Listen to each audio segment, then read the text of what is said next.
বিসমিল্লাহির রহমানির রহিম। শহীদ cadet academy main campus 2 এর সকল শিক্ষার্থী বন্ধুরা কেমন আছো সবাই? আশা করি যে যেখানে আছো ভালো আছো এবং সুস্থ আছো। আজকে আমি তোমাদের সামনে আলোচনা করব সপ্তম শ্রেণীর পাঠ্য বইয়ের পাটিগণিত অংশের অনুশীলনী 1.1। অনুশীলনী 1.1-এর 3 নম্বর অঙ্কটি নিয়ে।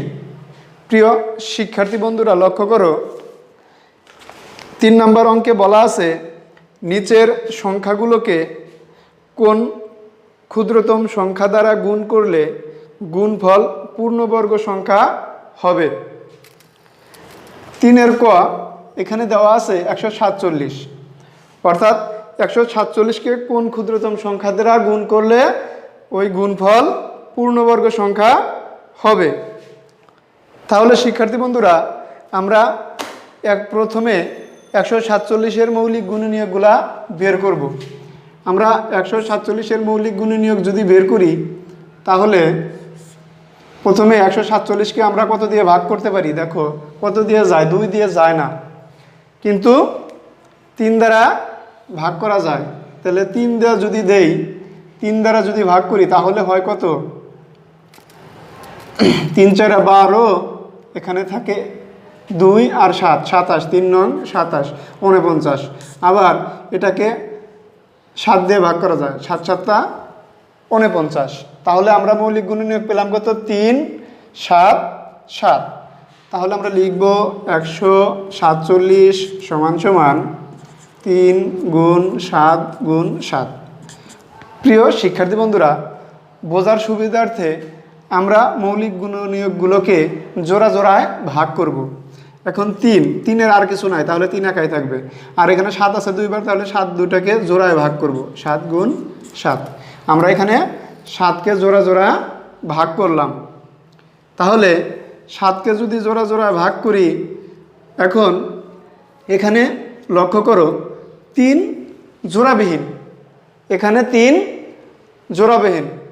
সুতরাং আমরা 147কে যদি 3 দ্বারা গুণ করি তাহলে গুণফল পূর্ণবর্গ সংখ্যা হবে। আমরা এখানে লিখব, এখানে 3 জোড়াবিহীন সংখ্যা। সুতরাং 147কে 3 দ্বারা গুণ করলে গুণফল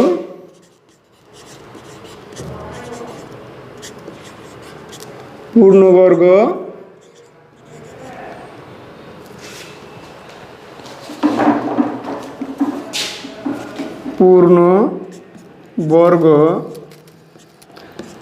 সংখ্যা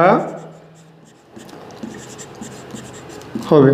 অর্থাৎ যে গুণনীয়কটা জোড়াবিহীন থাকবে সেই গুণনীয়ক দ্বারাই গুণ করলে, সেই জোড়াবিহীন সংখ্যা দ্বারাই 147কে গুণ করলে আমরা গুণফল পূর্ণবর্গ সংখ্যা হবে। আমাদের সেই গুণফল কি হবে? পূর্ণবর্গ সংখ্যা হবে। এটা যে কোনো অঙ্কর ক্ষেত্রে একই নিয়ম। সুতরাং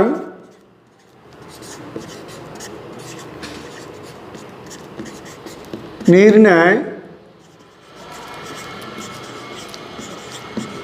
ক্ষুদ্রতম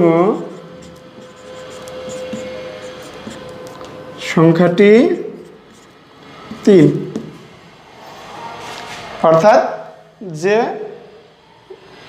সংখ্যাটি জোড়াবিহীন থাকবে, যে গুণনীয়কটা জোড়াবিহীন থাকবে সেটাই হবে নির্ণয় ক্ষুদ্রতম সংখ্যা। অর্থাৎ এই 3 দ্বারা 147কে গুণ করলে যে গুণফল পাওয়া যাবে ওই গুণফলটা পূর্ণবর্গ সংখ্যা হবে। আশা করি তোমরা অঙ্কটি বুঝতে পেরেছ। আমি এখন তোমাদের সামনে খ নম্বর অঙ্কটি একই নিয়মে সমাধান করব। লক্ষ্য করো সবাই।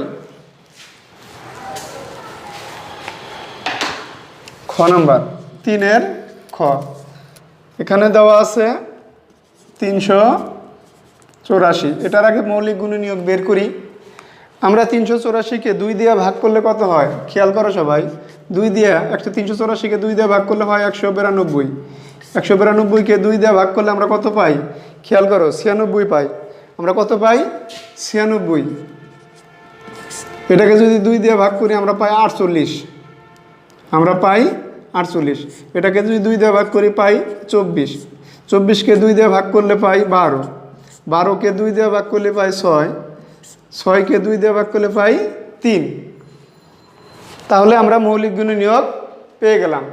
তাহলে লিখব 384 সমান সমান 2 গুণ 2 গুণ 2 গুণ 2 গুণ 2। 2 আছে 7টা, 1 2 3 4 5 6 7। 1 2 3 4 5 6 7 আর এখানে আছে 3, লিখলাম 3। এখন প্রিয় শিক্ষার্থী বন্ধুরা খেয়াল করো, এই যে মৌলিক গুণনীয়কগুলা আমরা এখানে লিখলাম, এখান থেকে আমরা জোড়া জোড়া আলাদা করব। 2 গুণ 2 গুণন 2 গুণ 2 গুণন 2 গুণ 2। 1 জোড়া 2 জোড়া 3 জোড়া অর্থাৎ 6টা নিয়েছি। এখন একটা বেঁচে থাকবে গুণন 2 আর আমার জোড়া মেলে না গুণন 3। এখানে জোড়াবিহীন রইল কত 2 ও 3। এখানে জোড়াবিহীন কত রইল 2 ও 3। তাহলে আমরা লিখব এখানে 2 ও 3 জোড়া বিহীন সংখ্যা। সুতরাং কতকে 384-কে 384-কে 2 গুণ 3 বা 6 দ্বারা কি করলে গুণ করলে গুণ করলে গুণফল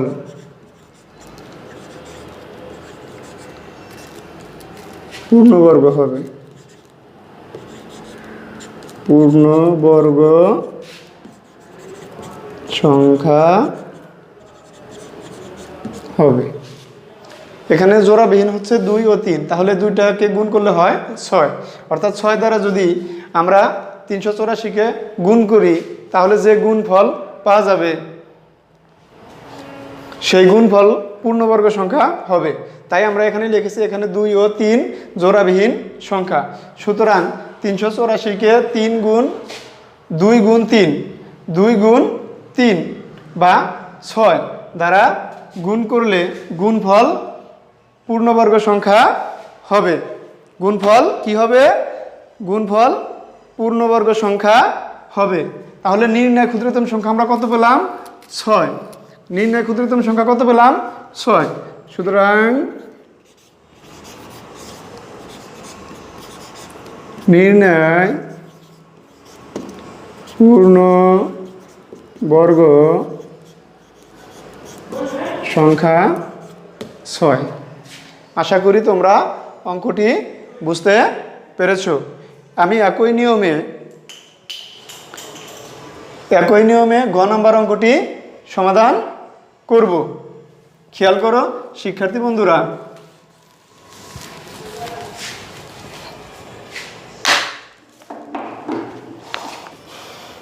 ঘ নাম্বার 1470, এটার মৌলিক গুণনীয়ক নির্ণয় করব। তাহলে 1470-কে যদি আমরা কত দিয়ে ভাগ করা যায় খেয়াল করো। 1470-কে যদি 2 দিয়ে ভাগ করি তাহলে আমরা পাই কত 7 দ্বিগুণা 14 35 দ্বিগুণা 70 735। এটাকে এখন খেয়াল করো 3 দিয়ে ভাগ করা যায় কি না। তাহলে 3 দিয়ে ভাগ করা যায়। খেয়াল করো 3 দিয়ে ভাগ করলে কত হয় 3 দ্বারা বিভাজ্য সূত্র কি, যদি অঙ্কগুলোর যোগফল 3 দ্বারা বিভাজ্য হয় তাহলে সংখ্যাটি 3 দ্বারা বিভাজ্য হবে। তাহলে এটাকে যদি 3 দ্বারা ভাগ করি, 3 দ্বিগুণে 6, 3 4 12, 3 5 15, অর্থাৎ 245 হয়। 245।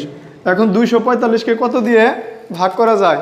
লক্ষ্য করো সবাই, 245কে আমরা কত দিয়ে ভাগ করতে পারি? দেখো 5 দিয়ে ভাগ করা যায় কি না। 5 দিয়ে যদি ভাগ করি কত হয়? 4 5 20, 4 5 20, এখানে থাকে 4 আর 5 45, 5 নং 45। এখন 7 দেওয়া যায়, 7 7 49। আমরা মৌলিক গুণনীয়কগুলো পেয়ে গেলাম।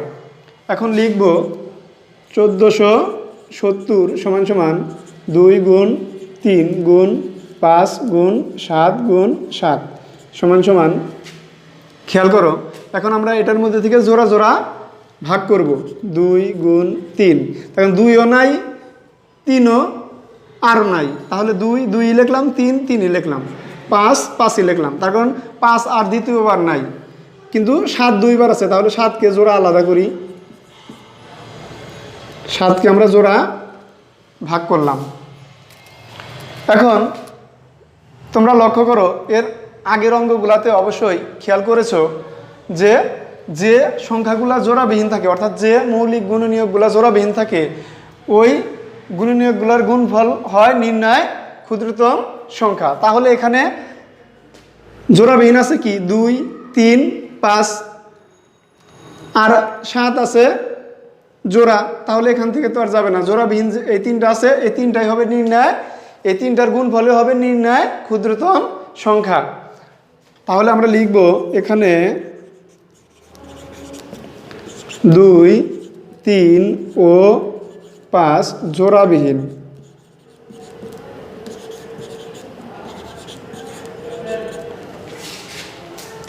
সংখ্যা। 2 3 ও 5 জোড়াবিহীন সংখ্যা। সুতরাং 1470কে 2 গুণ জোড়াবিহীন কত কত? 2 গুণ 3 গুণ 5 বা কত গুণ করলে হয় কত? 5 3 5 15, 15 2 30, এখানে হবে 30। এটার গুণফল হবে 30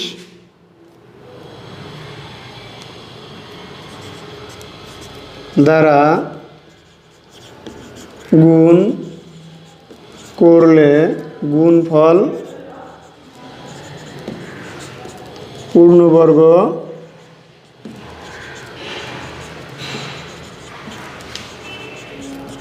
সংখ্যা হবে।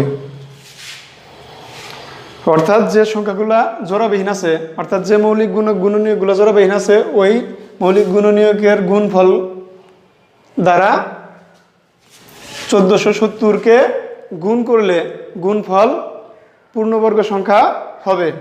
সুতরাং নির্ণয়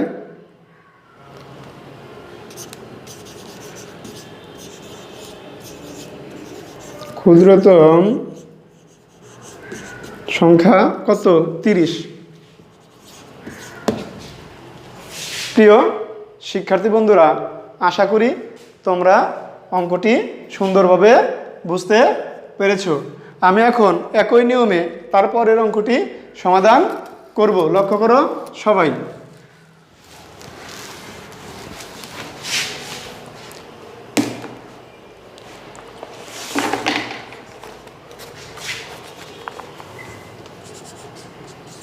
গ নাম্বার 23,805। এটাকে আমরা কত দিয়ে ভাগ করতে পারি? লক্ষ্য করো সবাই।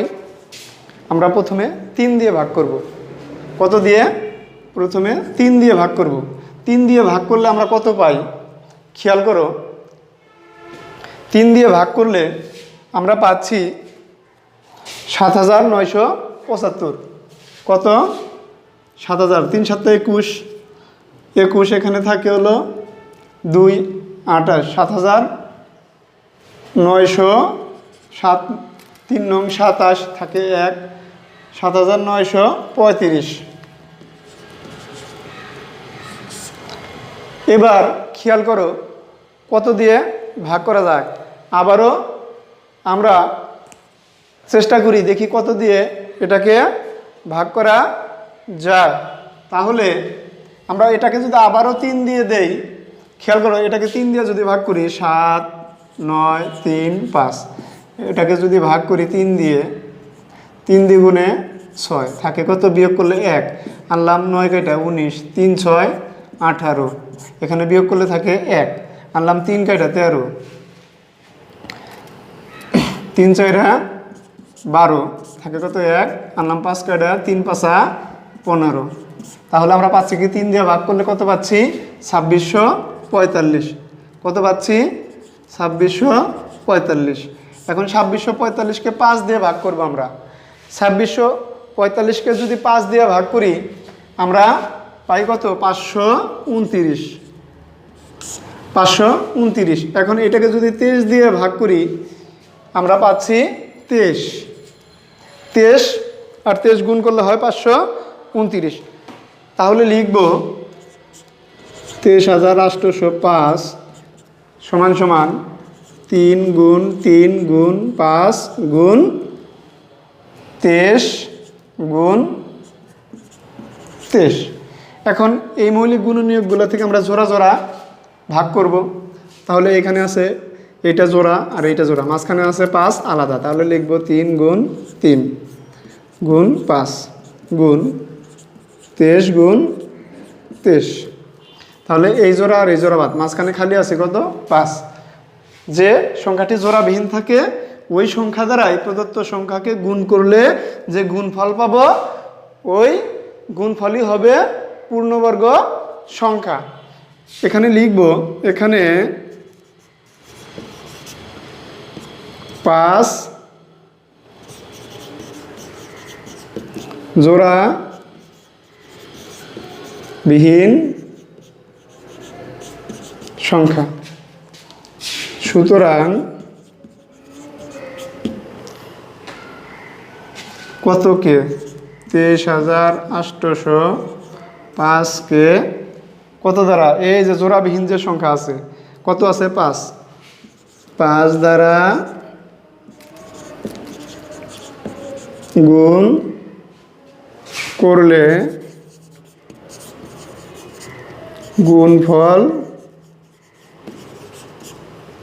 গুণফল কি হবে, পূর্ণবর্গ সংখ্যা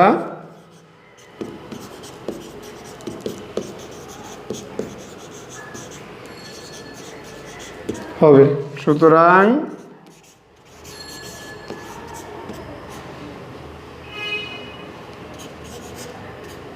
নির্ণয়